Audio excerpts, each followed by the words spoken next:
Live for another CEO Wisdom podcast. Today we have Remy Schmaltz on. He is a serial AgTech entrepreneur. He's a startup mentor and an early stage investor. He's CEO and founder at Brilliant Harvest. So we're going to talk about AgTech today. It's always interesting when we have AgTech guests on the podcast. It's a fascinating topic. I mean, we still need food to survive, and the environment is just getting harsher. So we need technology to solve that.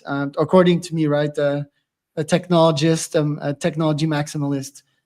This podcast is brought to you by podpire.com. If you want to start, scale an AI podcast in 2025, you can go to my website. I just dropped a masterclass with pretty big discounts on how to start and scale your podcast, to get leads, to get sponsor checks, and to get AdSense checks. It's pretty powerful.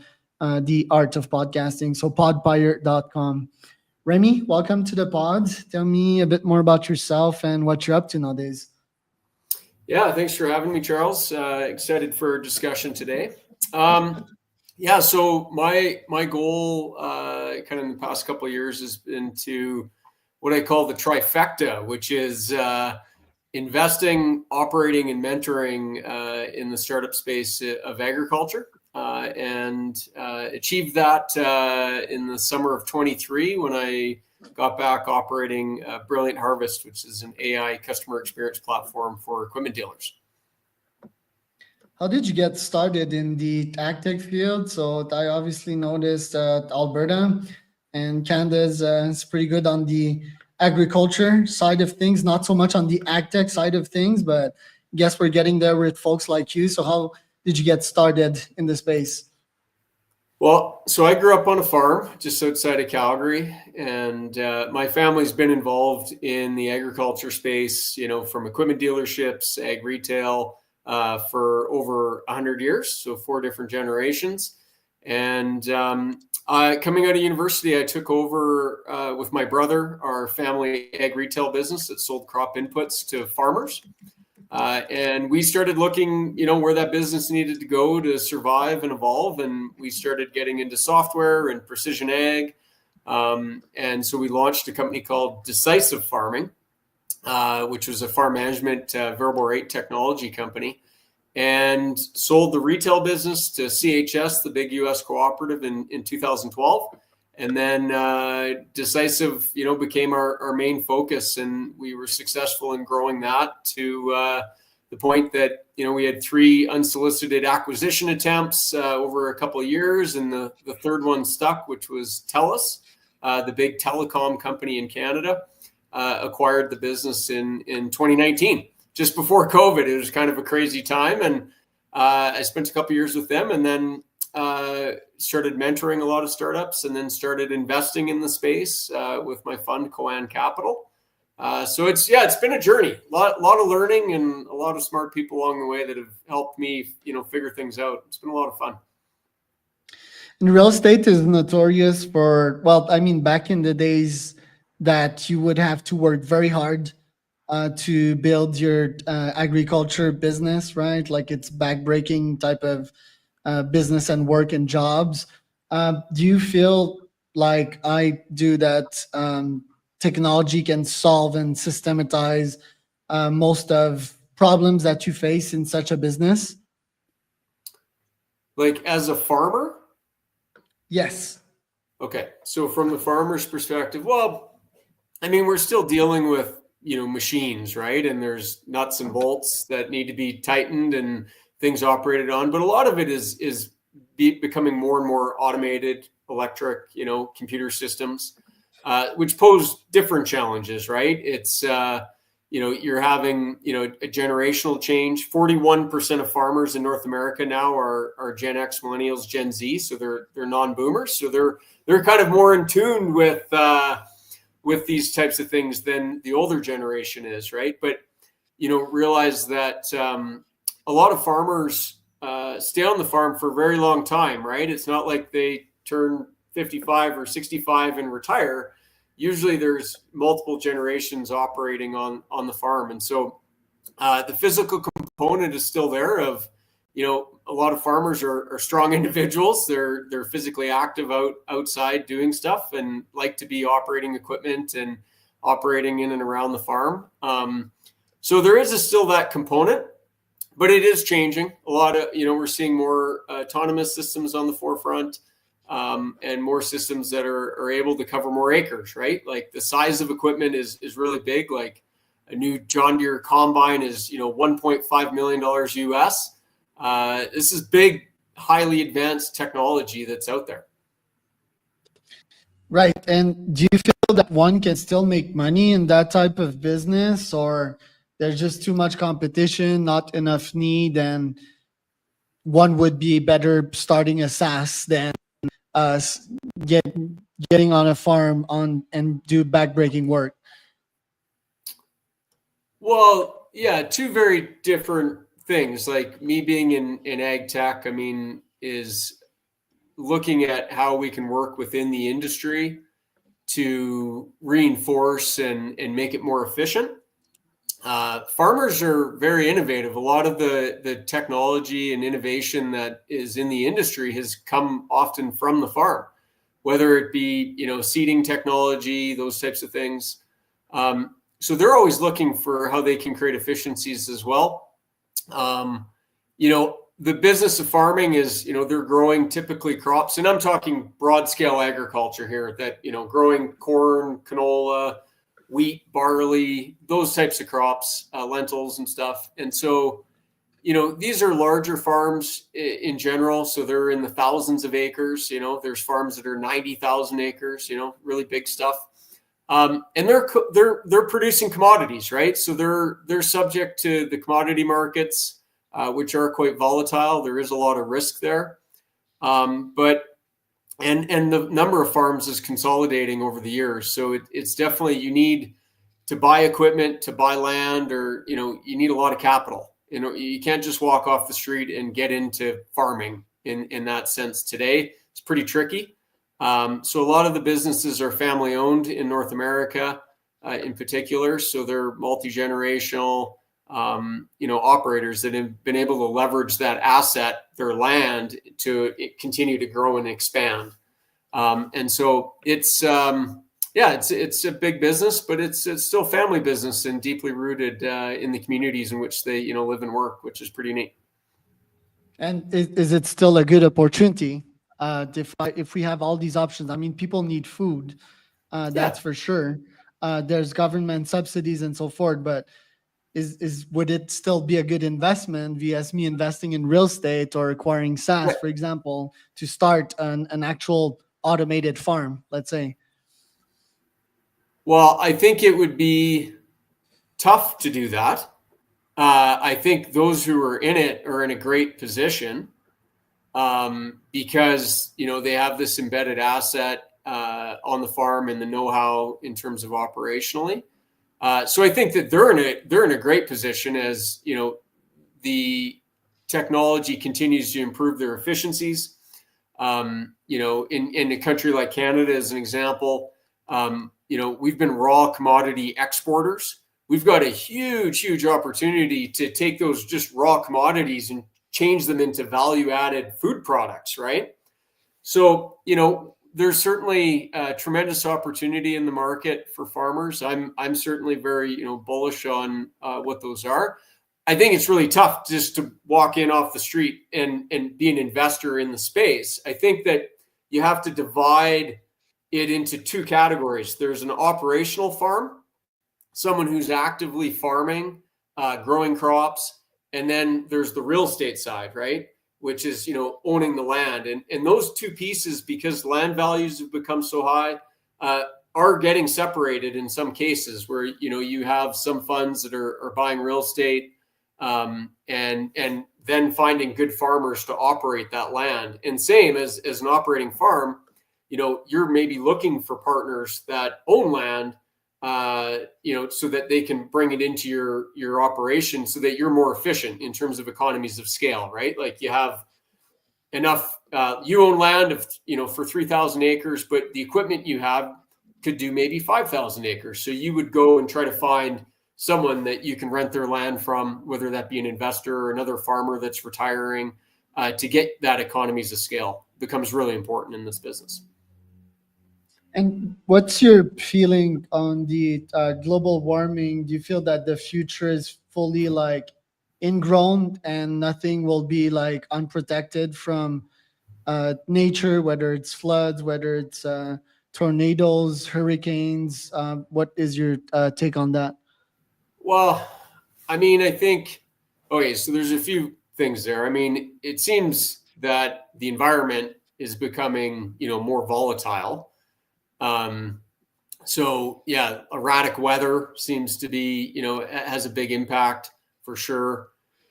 Um, you know, at the same time, there's been significant, genetic advancements in terms of, seed varieties and traits that do offset a lot of these things.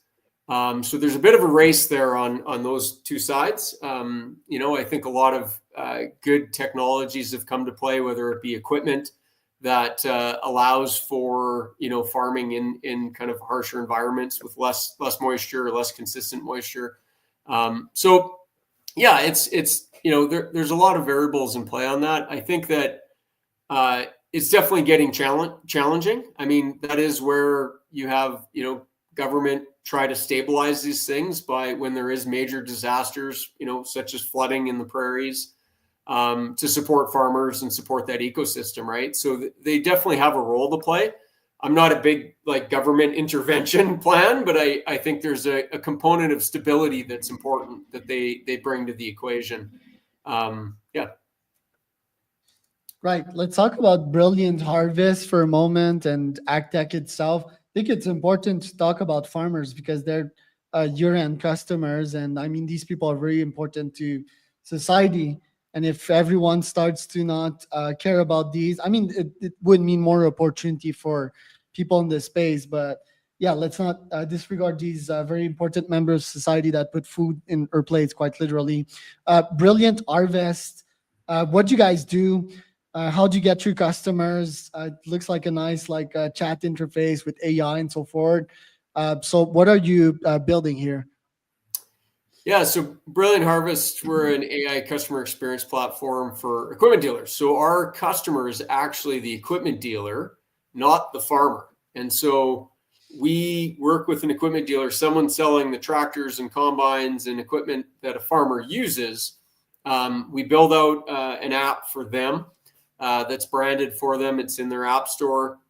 And we connect to their knowledge base. So product information, service manuals and such, connect with their business system, and also conversational data that they would have. And so we are for both the dealer's team, so think service, sales, support, as well as for their customers to be able to get answers faster. And ultimately, we see about 30 to 50% of the questions that a farmer has about their equipment that comes into a dealer being, repeat or easily answerable. And so being able to get those questions answered quickly is really important.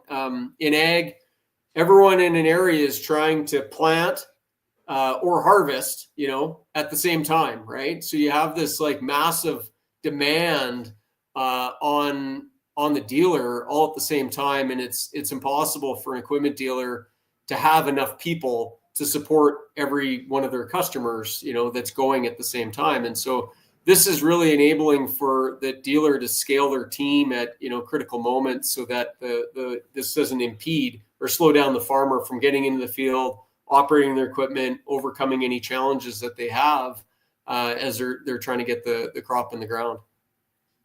Right. And how do you get these customers? What's your GTM look like, and what does your pricing look like? We talking about like one license for 1K a month? Is it $100 per user? Like how much do you charge?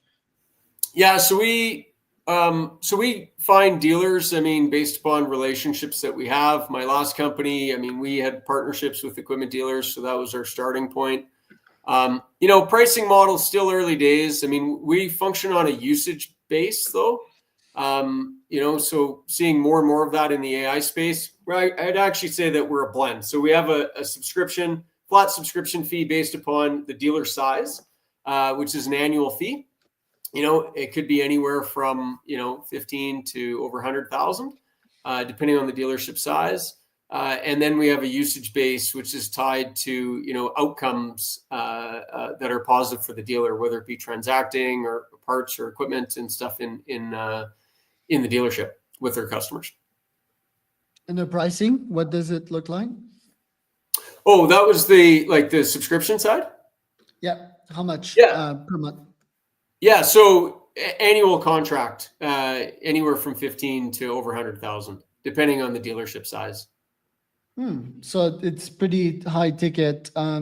So like you've been at it since a couple of years now. Like, what does the ARR look like, and what would be your objective for next year?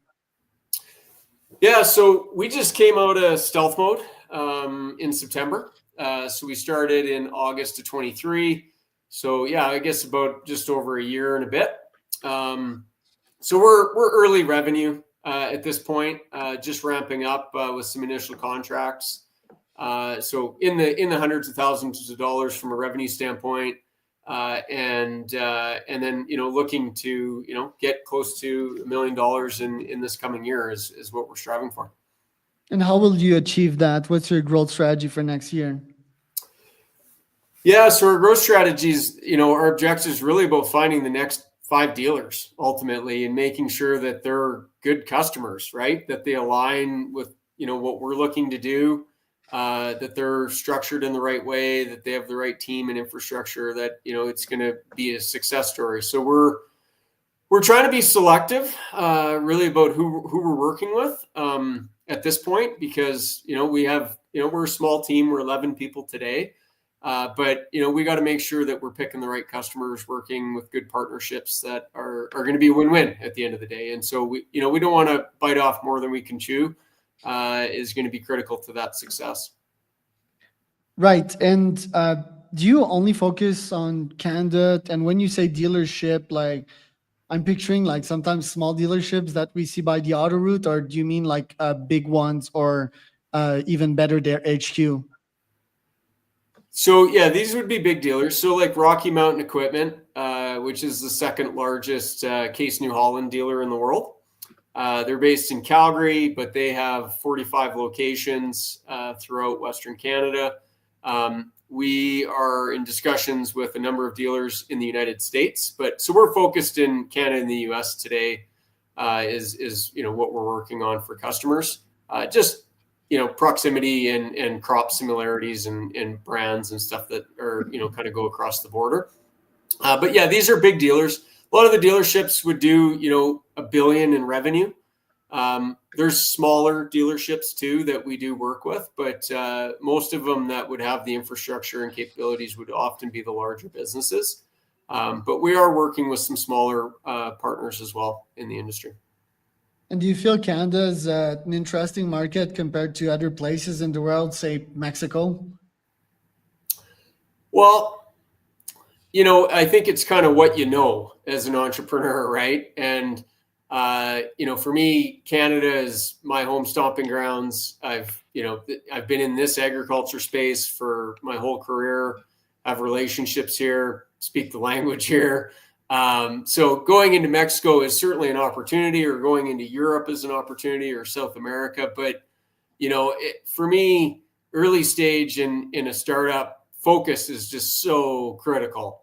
And trying to expand and chase shiny objects that are in other countries and stuff is, in my opinion, a recipe for failure. So we're staying pretty laser focused on our core objectives and making sure we do a really good job and delight our customers. How have you been using AI to build your startup and potentially even build the growth strategies of yours? Yeah, we have AI embedded in our product. We're using large language models, building a layer on top of that in order to enable for an AI assistant to answer, questions and support both for the purchase and support of equipment on the farm and at a dealership. We also use, AI tools in our own internal business, right? So whether it be generating content for marketing purposes, whether it be, efficiency in code development, would be kind of two of the, kind of low-hanging fruit that we often are engaged with. But it's still early days in the AI space. There's lots that it can do and a lot that it's not good at. And I think what always excites me about technology is finding like that applied use case. How do we take this great opportunity and actually apply it into something that's meaningful and adds value to someone, right? It's easy to create flashy demos and stuff like that, and it's harder to actually make a real product and make it valuable for someone. You talked about focus. I believe you're still an investor. So how do you balance like building your startup and investing in startups, and what are your investment criterias? Yeah, great question. So, I have scaled back some of the investment stuff that, I was doing in the past few years. So I'm less active, trying to be realistic of, juggling these pieces. But one of the interesting things for me is that, especially in a market like this where it's very hard to raise capital, market's pretty tight out there. The last few years I've spent a lot of time with my investor hat on, and that's allowed me to be in a lot of different rooms and in interacting with a lot of people that I wouldn't have as just an entrepreneur. And so I've built a pretty extensive network of investors in the space, as well as, other mentors. I mentor through like Creative Destruction Labs as an example. And so when I've come back as an entrepreneur, it's allowed me to, leverage those relationships to really expedite the development of my business. And so I would say that right now on the investment side, we're doing kind of 2 or 3 deals a year. And those are often pretty opportunistic. Like, they're people I know or people I've mentored or people that, have a direct connection to some of the things I'm doing in Brilliant Harvest. And so pretty opportunistic. I mean, if Coan has invested in about 16 deals in the last 3 years. So we're into the later stages of the fund anyways. And so we'll be, supporting our existing portfolio companies, but a lot of what we're investing in would be, direct onto farm, things like robotics, software, AI solutions, on-farm type sensors are kind of really our core focus. Right. And what would be your top goal for 2025 personally and business-wise as a CEO?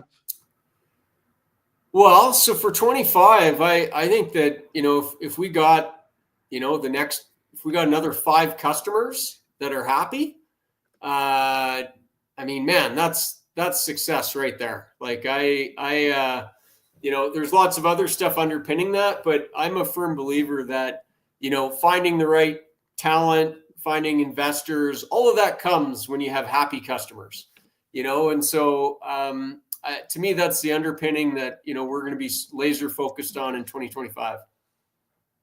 Roger that. And where can people find out more about you and your business?